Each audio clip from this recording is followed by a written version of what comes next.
Não, você não está delirando, você não está tendo visões. O que você leu aqui é realmente isso. Já estão querendo canonizar Olavo de Carvalho. Ontem falamos sobre a morte dele, né, que foi anunciada publicamente pela família, que ele faleceu lá na Virgínia, nos Estados Unidos, e houve uma série de reações na internet, né? Só se falou disso ontem. Então eu quero falar sobre essa história agora, se o Olavo vai virar santo ou não. Mas antes disso, já curte esse vídeo, deixa aqui embaixo no comentário, se inscreva no canal aqui e também confira meus livros, né? Confira esse livro aqui em particular sobre esse assunto, que é sobre o Olavo de Carvalho, um livro que escrevi em parceria com a filha dele, a Heloísa de Carvalho, que se chama Meu Pai, o Guru do Presidente, e também confira meu lançamento agora mais recente na Amazon, chamado Itália. Então confira porque ali tem algumas histórias do tempo que eu passei lá na Itália. Então fala sobre isso, né? Sobre se Olavo vai virar santo ou não, se ele será canonizado ou não. O absurdo do Brasil continua, né? Então eu vou ler para vocês aqui uma postagem feita pelo Ítalo Marcilli. O Ítalo Marcilli é um psiquiatra, se não me engano, olavista, e ele publicou o seguinte aqui, né? Era uma pergunta feita por um seguidor dele. Ítalo, isso não é loucura? Não é idolatria demais? Você quer considerar a canonização do Olavo? E daí o Ítalo respondeu. De verdade, não sei.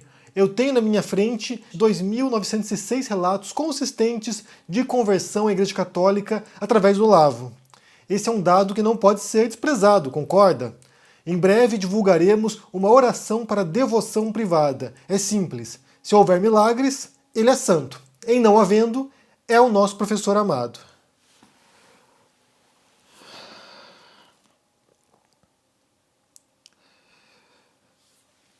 Tá.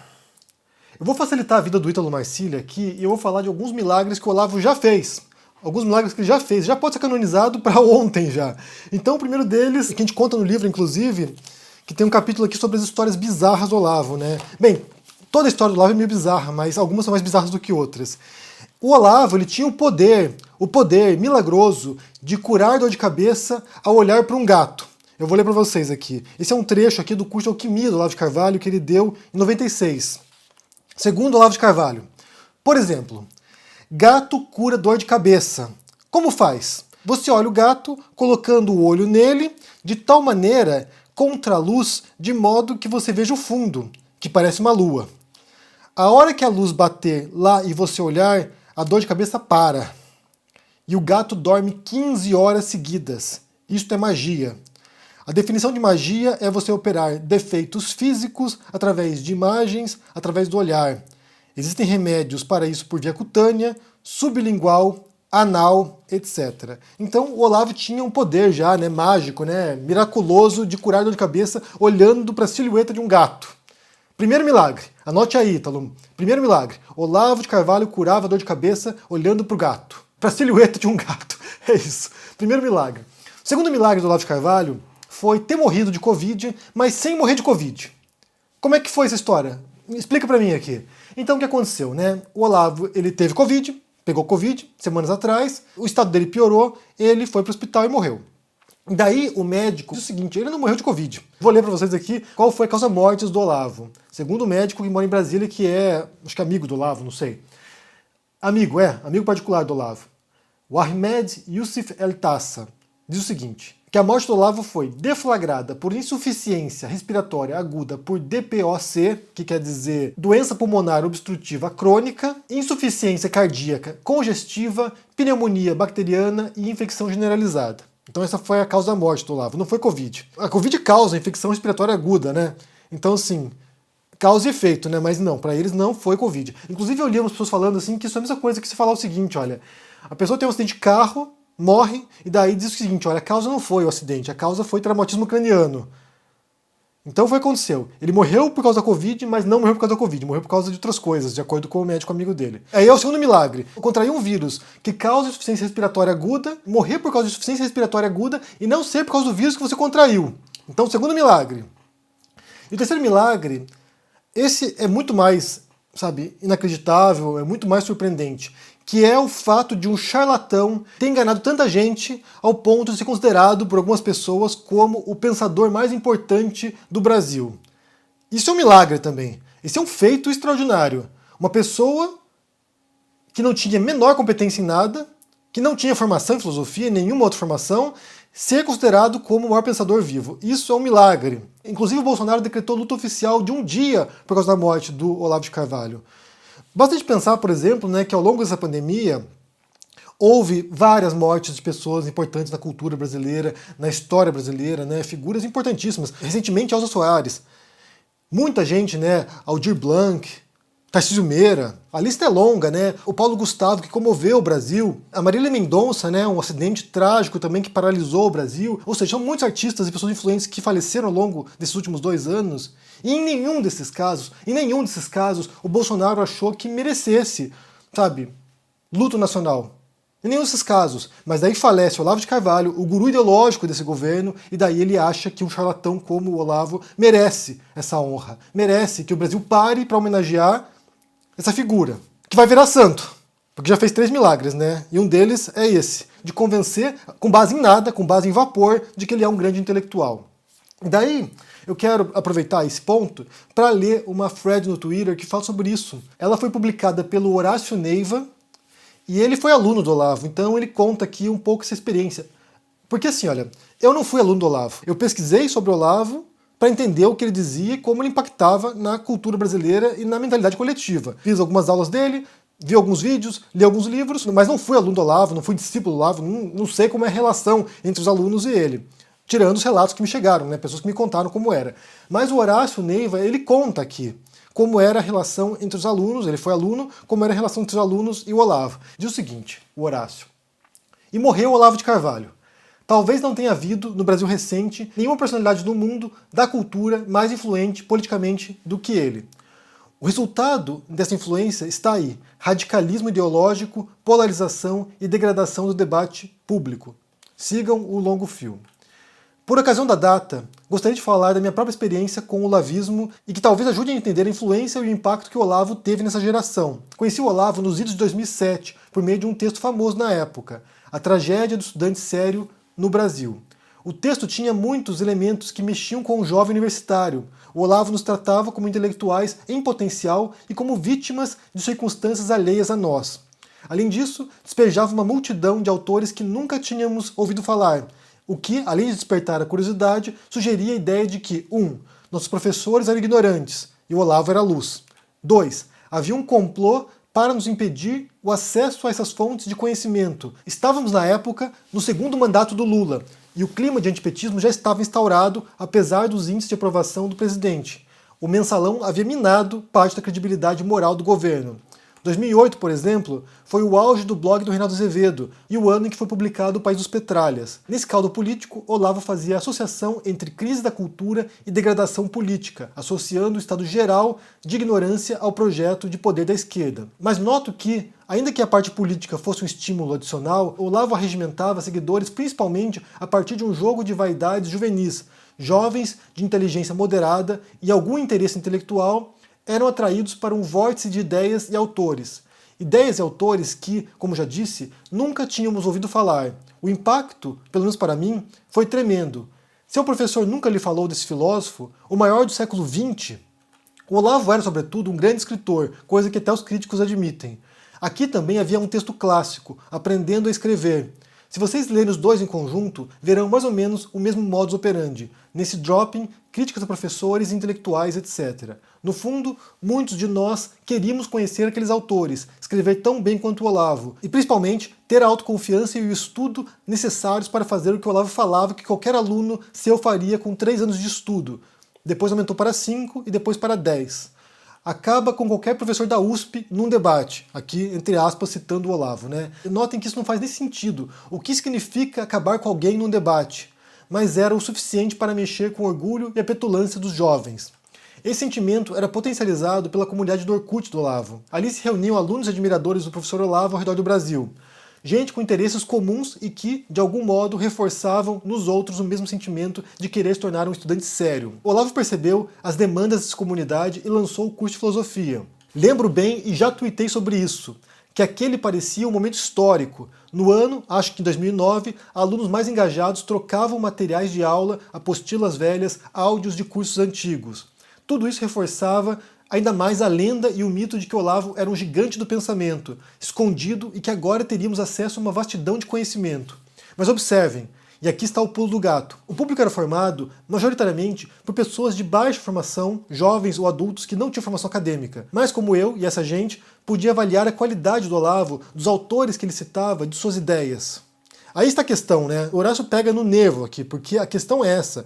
Muita gente foi seduzida pelo Olavo, pela magnitude intelectual do Olavo, porque não conhecia os autores que ele citava e nem sequer os autores que ele criticava. Então como é que você vai avaliar se ele está falando uma coisa que é coerente ou não? Prossegue o Horácio. A resposta: não podia avaliar.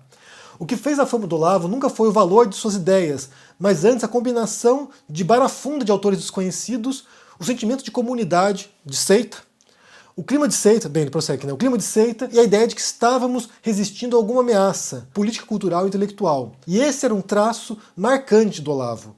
A discussão quase sempre se dava num plano meta-intelectual. Olavo falava da crise da cultura, dos problemas da inteligência brasileira, etc., mas raramente discutia as próprias ideias ou as ideias de alguém. No curso, por exemplo, poucas aulas eram dedicadas a analisar um argumento filosófico, e a esmagadora maioria era destinada a desmascarar os erros dos outros. Façam um teste. Perguntem aos seguidores quantas ideias originais, e mesmo sem ser originais, do Olavo ele consegue listar. Os que conhecem um pouco mais a obra do Olavo vão mencionar coisas como a Teoria dos Quatro Discursos, um livro academicamente fraco, a ideia do conhecimento por presença, totalmente desarticulada e desconexa, o intuicionismo radical, que ele nunca desenvolveu e na prática era utilizada para justificar suas ideias retiradas de lugar nenhum, a Teoria do Império, do livro dele Jardins das Aflições, historicamente impreciso, o seu conceito de verdade, que nenhum autor de epistemologia aceitaria. Mas havia, é claro, uma justificativa para não discutir ideias. É porque, filosoficamente, o que interessava eram as experiências dos filósofos e não suas ideias. O que isso significava na prática? Que o trabalho de lê-los e interpretá-los não era relevante. Um dos exercícios que Olavo sugeria, a leitura lenta, uma frase por dia, de um autor, ele sugeria Louis Lavelle, dava um exemplo. Você lia uma frase e ficava refletindo, que experiência será que ele teve antes de escrever isso? Não tinha isso de ler o livro todo, de situá-lo no contexto dos debates da sua época, na história de investigações da disciplina. Olavo falava de status quaestiones, mas ficava por isso. O negócio era ter a experiência, e isso está presente nas críticas do Olavo ao Descartes. No fundo, sob o ponto de vista metodológico, Olavo fornecia as ferramentas para que alguém pouco letrado em filosofia falasse as maiores asneiras do mundo com a confiança de um especialista. Não apenas sobre filosofia, mas sobre física, sobre matemática, sobre química, sobre medicina, sobre qualquer outra coisa. Você percebe isso nos olavistas, né? Eles falam sobre qualquer coisa, como se fossem experts, e não sabem nada. Essa arrogância intelectual foi a grande marca que ele deixou nos seus alunos. E é por isso que tanta gente fala que teve a vida transformada pelo Olavo. Pouca gente relata que aprendeu algo, mas muitas que se transformaram em algo. E no que se transformaram? O legado é a autoconfiança injetada em jovens e adultos de baixa formação e leitura, mas que se sentiam metodologicamente validados em sua própria ignorância.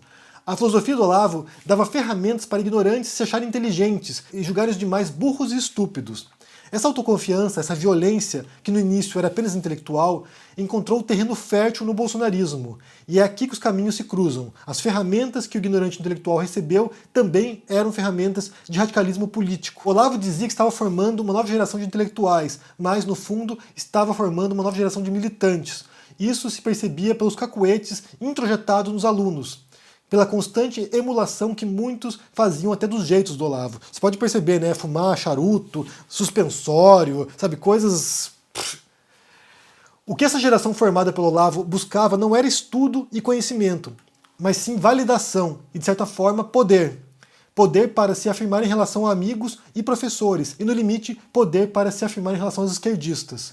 Esquerdistas que, note-se, eram inimigos não só pelas ideias, mas porque ocupavam o lugar na cultura que deveria ser do Olavo. Por que razão deveria ser dele?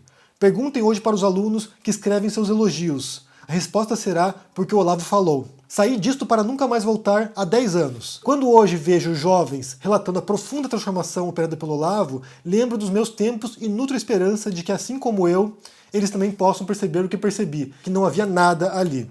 O Horácio Neiva, na descrição dele aqui no Twitter, ele diz que é mestre e doutorando em filosofia e teoria geral do direito pela USP. Essa thread do Horácio, ela é perfeita porque ela descreve justamente o espírito de seita criada pelo Olavo, de seita política, né, que vai rebanhando jovens frustrados. Na verdade, isso é um mecanismo também de radicalização da extrema-direita, pega classe média frustrada, pega jovens frustrados, vai criando um senso de pertencimento para esse grupo. Vocês são bons, vocês são melhores, vocês são superiores aos demais, e basta pensar no modo como o Olavo publicar os seus livros, né? O Imbecil Coletivo, o mínimo que você precisa saber para não ser um idiota. Então, assim, ele considerava todo mundo que não era do seu grupo como um imbecil, como idiota. E ele vai e joga essa noção para os seus seguidores, para os seus alunos, de que apenas quem segue o Olavo, apenas quem entende o Olavo, ou faz parte da seita olavista, é inteligente, é culto, é, sabe, iluminado, e os outros são idiotas, são ignorantes, são estúpidos, são imbecis. Esse é o maior milagre do Olavo, é de transformar uma seita de fanáticos num movimento que se torna político e passa a impactar na presidência do Brasil.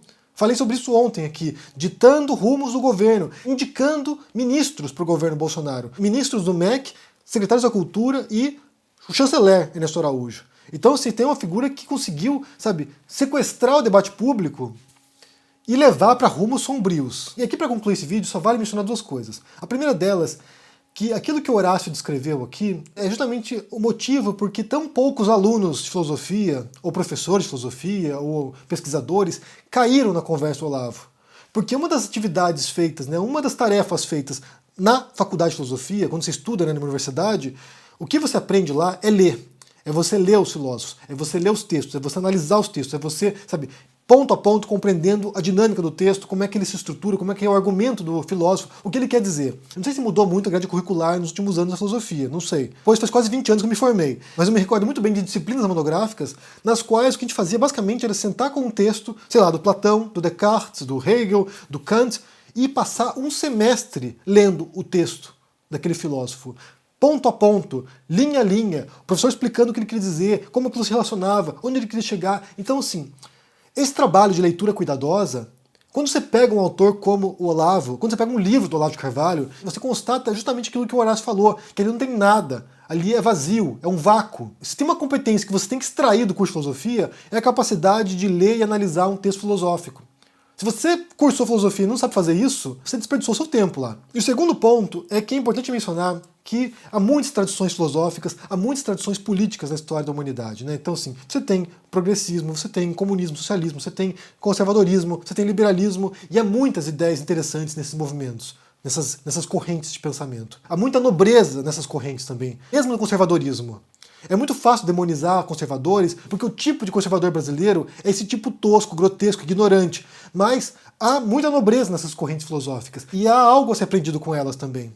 Inclusive, essa outra lição a ser aprendida no curso de filosofia, né? De você passar pela história do pensamento. Então você estuda diferentes momentos, diferentes autores de diferentes correntes, autores conservadores, liberais, progressistas, comunistas, socialistas. Você estuda esses autores e você vai aprendendo como há um diálogo, há um debate coletivo de ideias e que cada uma dessas ideias vão se refinando e vão dialogando e vão disputando espaço. O fato de alguém ser liberal ou conservador não quer dizer necessariamente que ela seja uma ignorante, ou que ela seja reacionária, ou que ela seja fascista. Não é. Mas o tipo de debate que se deu no Brasil empobreceu e esvaziou totalmente essas noções. O que o Olavo fez foi uma destruição, não apenas da direita brasileira, mas também da noção de conservadorismo no Brasil.